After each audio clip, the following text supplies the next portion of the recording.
자, 안녕하세요. 선생님입니다. 자, 오늘은 수학책 36에서 37쪽 최대 공약수를 구하는 방법 해보도록 하겠습니다. 최대 공약수라는 게 무엇이었죠? 두 수의 물론 뭐 세수도 될 수 있겠지만 공통인 약수, 이 공약수 중에서 가장 큰 공약수, 그래서 바로 뭐라고 부른다고 했어요? 최대 공약수라고 부른다 했죠. 이번엔 최대 공약수를 구하는 다양한 방법들을 알아볼 건데, 첫 번째 방법은 당연히 두 수의 모든 공약수를 모두 찾아서 그 중에서 가장 큰 걸 하면 되겠죠. 근데 이 방법의 단점은 뭐야? 모두 찾다 보니 그쵸? 그래서 나머지 두 가지의 방법을 알려드릴 거예요, 오늘. 근데 두 가지 방법 중에서 곱셈으로 어떤 수를 곱셈으로 나타내서 최대 공약수를 찾을 수도 있고, 두 번째 방법은 거꾸로의 나눗셈을 활용하는 거예요. 자, 거꾸로 나눗셈이라는 걸 이제 처음 보게 될 텐데, 선생님은 이 곱으로 나타낸 것보다는 거꾸로 나눗셈의 방법에 여러분이 더 익숙해지는 게 좋을 것 같아요. 일단 두 가지 방법을 다 설명을 드리겠습니다. 이해가 안 가시면 잠깐 멈춰놓고 꼭 다시 한번 생각해 보면서 공부하거나 아니면 다시 돌려보면서 공부하는 습관을 갖는 것이 중요합니다. 1번 12와 18을 각각 두 수의 곱으로 나타낸 곱셈식을 이용해서 최대 공약수를 구하는 방법이다. 자, 모두 구하는 방법 말고 두 번째는 뭘로 만든다고? 두 수의 곱으로 나타낸 곱셈식을 이용해서 구해본다. 그러면 12와 18 두 수의 곱으로 나타내어 보세요 라고 되어 있네요. 말 그대로 두 개의 곱으로 표현하는 거지. 첫 번째 거는 보시면 12는 1 곱하기 10이라고도 할 수 있고, 두 번째 12는 2 곱하기 6도 되겠지. 왜? 2, 6, 12니까. 세 번째 그러면 12는 3 곱하기 몇으로도 표현할 수 있을까요? 3, 4, 12 이렇게도 표현할 수 있죠. 이렇게 두 수의 곱으로 만들어 놓고 최대 공약수를 찾을 수도 있다는 거예요. 마찬가지로 18은 1 곱하기 18, 18은 2 곱하기 9, 그 다음에 18은 3 곱하기 4가 되죠. 그러면 이때 최대 공약수를 어떻게 구하느냐? 바로 여기서 공통으로 들어있는 가장 큰 수를 찾아보는 거죠. 이렇게 곱셈으로 만들어 놓고 여기에서 가장 공통으로 들어있는 가장 큰 숫자, 과연 이것이 무엇일지 한번 찾아보는 겁니다. 알겠죠? 자, 그러면 12와 18의 최대 공약수를 어떻게 구했는지, 여기 선생님이 실수했네. 3, 4라니, 그치? 여기가 3, 6, 18인데 잘못 구했죠? 그러면 여기서 공통으로 들어있는 가장 큰 수는 누구야? 여기 있는 이 6과 여기 있는 6이지. 바로 얘네가 바로 6이 뭐가 된다는 거야? 12와 18의 최대 공약수가 된다는 거야. 6 이렇게. 누구와 누구의? 12와 18의 최대 공약수는 바로 6이다. 이렇게 찾는 방법이 바로 첫 번째입니다. 자, 그러면 12와 18의 최대 공약수를 어떻게 구하는지 방법 1과 방법 2를 비교하여 이야기해 보세요 라고 나와 있습니다. 방법 1번은 뭐라고 했어요?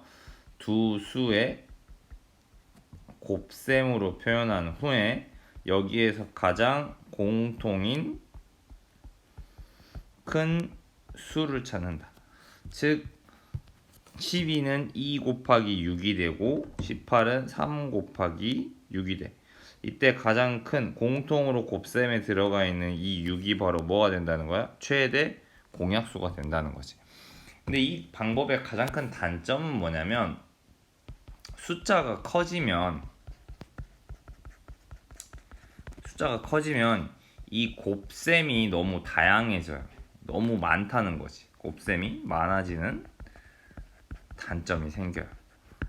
그래서 이게 조금 짜증날 수 있습니다. 그래서 조금 우리가 찾기에는 조금 어려울 수 있어. 하지만 기본적인 원리나 방법은 알고 있어야 되는 거지.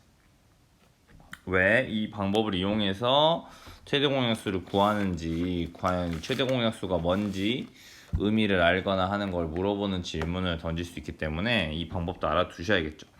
두 번째 방법이 바로 무슨 방법이냐면, 두 수를 공통으로 나눌 수 있는 수 중에서 가장 큰 수를 구하는 방법이야. 자, 이 방법 두 번째, 선생님은 이 두 번째 방법을 훨씬 추천드립니다.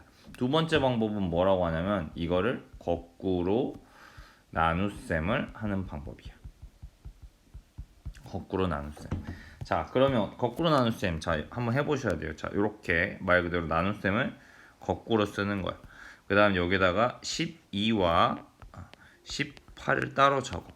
그 다음에 어떻게 하는 거냐면, 자, 여기 왼쪽에 있는 여기를 어떻게 하냐, 이 두 수를 뭐 하는 수? 공통으로 나눌 수 있는 수를 찾는 거야.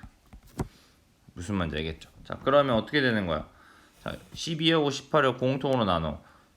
그러면 이때 바로 우리가 구구단을 사용해야 되겠지. 12하고 18은 몇으로 나눠져? 6으로 나눠져. 그러면 12 나누기 6 하면 6, 22가 되지. 그치? 18은 6으로 나누면 6, 3, 18 이렇게. 그래서 어디까지 해야 돼? 요렇게. 자, 얘네가 더 이상 나누어지지 않을 때까지. 무슨 말인지 알겠죠? 자, 한 번 더 연습해 볼게요. 자, 한 번에 6으로 갈 수도 있지만 이렇게 구할 수도 있어요. 자, 다시 한번 거꾸로 나눗셈 방법이 중요하다고 말씀드렸죠. 12와 18을 적었네. 한 번에 6이 아니라 둘 다 짝수야. 맞지? 2로 하겠다. 그러면 2, 6, 12 둘이 공통으로 나눌 수 있는 거 2잖아요. 그 다음에 2, 9, 18 여기서 최대 공약수 2예요? 라고 하면 된다고 안 된다고? 안 돼. 뭐라고 선생님이? 여기서 안 나눠질 때까지 해야 된다 했잖아. 그럼 6하고 9하고 또 나눌 수 있는 수가 누군 거야? 자, 여기에선 3이지 3. 3, 2, 6, 3, 3은 9. 이렇게 또 나눌 수 있잖아. 이렇게 해서 더 이상 나눌 수 없을 때까지 해야 된다. 아까 선생님이 설명했지. 그러면 이때 최대 공약수는 어떻게 구하는 걸까? 바로 여기 있는 2와 3의 뭐야? 곱셈. 즉 2 곱하기 3인 6. 이 친구가 바로 최대 공약수가 된다. 자, 이거를 가장 많이 연습해 보시는 걸 추천드려요. 자, 거꾸로 나눗셈의 방법이 훨씬 최대 공약수를 구할 때 간편한 방법이기 때문입니다. 무슨 말인지 알겠죠? 자, 6이 12와 18의 최대 공약수인 이유, 당연히 공약수 중에서 가장 크기 때문에 최대 공약수인 거죠. 자, 최대 공약수 구하는 방법 2번을 훨씬 추천드린다고 했죠. 두 번째도 마찬가지 해볼까요? 45와 75를 각각 여러 수의 곱으로 나타낸 곱셈식을 이용하여 최대 공약수를 구하는 방법을 알아봅시다. 마찬가지로 여러 수의 곱으로 나타냈대. 아까 선생님이 말한 것처럼 이렇게 숫자가 커지다 보면 곱셈으로 표현할 수 있는 경우가 굉장히 많아져. 그러다 보니까 우리가 최대 공약수를 찾는데 조금 어려움이 생길 수 있어요. 자, 그러면 45는 1 곱하기 45가 되겠죠? 자, 여러 가지 경우를 해볼까요? 다음 두 번째 교과서에 나와 있네. 45는 3 곱하기 몇을 해야 될까요? 15를 해야지 45가 나와요. 마찬가지로 45는 5 곱하기 9. 마찬가지로 75는 1 곱하기 75. 75는 3 곱하기 이거 75 몇 들어갈지 해보려면 3으로 나눠주면 되겠네. 3, 2, 6 그 다음에 3, 5, 15 이렇게 나눠 떨어지니까 여기는 25가 들어가겠네. 마찬가지로 5 곱하기 15. 그러면 선생님 이 중에서 가장 큰 거라고 했으니까 공통으로 들어간 거는 5 아니에요? 그쵸? 이렇게 단순하게 생각하면 안 된다는 거지. 단순하게 생각하면 안 되고 좀 더 봐야 된다는 거. 이거를 또 여러 수의 곱, 이번엔 두 개가 아니라 또 해본다는 거지. 그러면 이 9를 또 어떻게 나누느냐? 그러면 5 곱하기 3 곱하기 3. 왜? 3 곱하기 3을 해야 9니까. 마찬가지로 여기는 15도 어떻게 하는 거야? 5 곱하기 3 곱하기 3, 5, 15 이렇게.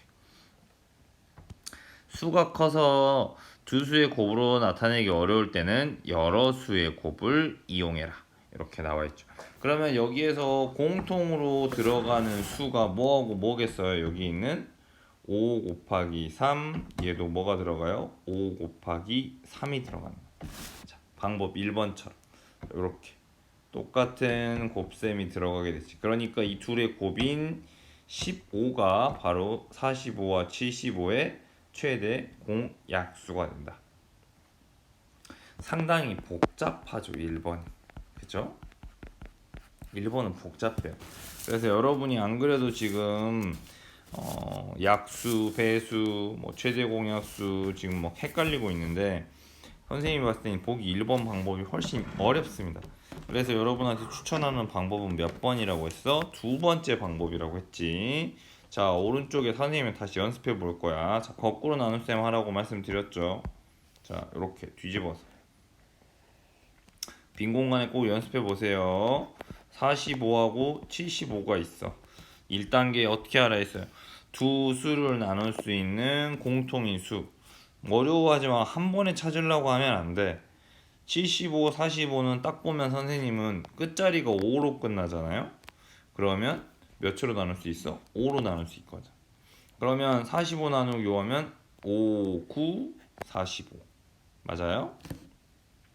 75는 나눠보면 되겠죠. 75는 5 하면 5, 1은 5, 5, 5, 25. 이렇게. 여기는 15가 되겠죠. 이렇게. 됐죠? 그럼 여기서 최대 공약수 5예요 라고 하면 안 되지. 왜? 9하고 15는 또 나눌 수 있잖아. 몇으로 나눌 수 있어? 3, 3은 9, 3, 5, 15. 그러니까 여기가 3, 3은 9, 3, 5, 15. 아하. 선생님이 그리고 뭘 했어? 3하고 5는 더 이상 공통으로 나눌 수 있는 수가 없죠. 공통으로 나눌 수 있는 수가 없는 경우까지 해야 된다고 했어. 그때 최대 공약수는 누가 된다고? 여기 이 왼쪽에 있는 5와 3을 뭐한 거? 곱한 거. 그러니까 얼마가 된다? 15가 된다. 자, 여기 다 나와 있는 거죠. 이렇게. 자, 이렇게. 이 거꾸로 나눗셈의 방법을 훨씬 더 추천을 드리고 싶습니다. 방법 1에서 5 곱하기 3은 15가 45와 75의 최대 공약수인 이유. 말 그대로 곱셈으로 나타냈던 얘기는, 그치? 요 안에 있는 요 숫자로 요 둘 다를 나눌 수 있다는 뜻이지. 왜? 얘가 뭐가 된다는 거야? 약수가 되잖아, 서로가. 그치? 근데 말 그대로 약수 중에서도 공통인 약수잖아. 그치? 그러니까 얘네들은 가장 크겠지. 공통으로 들어있는 곱셈이니까. 그래서 최대 공약수가 되는 거지, 얘네가. 그지? 자, 활동 방법 2에서 45와 75의 최대 공약수 어떻게 구했는지 방법 2를 이용해 설명해보라. 말 그대로 같이 나눌 수 있는 공약수들을 먼저 구한 거지. 얘네 둘을 곱한 값 역시 공약수가 되기 때문에 이 2번의 방법으로 구했다는 거야. 자, 3번 24와 40의 공약수를 여러 가지 방법으로 구해 봅시다. 자, 고민하지 말고 선생님이랑은 이렇게 거꾸로 나눗셈으로 하는 방법을 해볼까요? 이렇게. 고민하지 말라 했어요. 처음에 2로 나눠야 짝수니까. 2, 1은 2, 2, 2, 4. 40을 2로 나누면 20이 되겠죠. 이렇게. 또 고민하지 마. 2면 또 2로 해. 2, 6, 12. 그 다음에 여기 또 10. 또 고민하지 마. 어떻게? 2로 해. 2, 3은 6. 2, 5, 10. 더 이상 나눌 수가 없네. 여기까지 하면 된 거지. 그 다음에 최대 공약수 어떻게 하랬어? 이 왼쪽에 있는 것들을 전부 다 뭐 한 거야? 곱셈한 거야. 그러면 2 곱하기 2 곱하기 2니까 답은 얼마야? 2, 2, 4, 4, 2, 8. 즉 24와 40의 최대 공약수는 8이다. 마지막에 답이 맞는지 확인해 보는 거야. 8 나눌 수 있잖아. 8, 3, 24. 그 다음에 40은 어떻게 나눌 수 있어? 8, 5, 40. 이런 식으로. 알겠죠? 거꾸로 나눗셈의 방법에 훨씬 익숙해지시기를 바랄게요. 수학 익힘책 풀면서 다시 한번 복습해 보도록 하겠습니다. 이상입니다.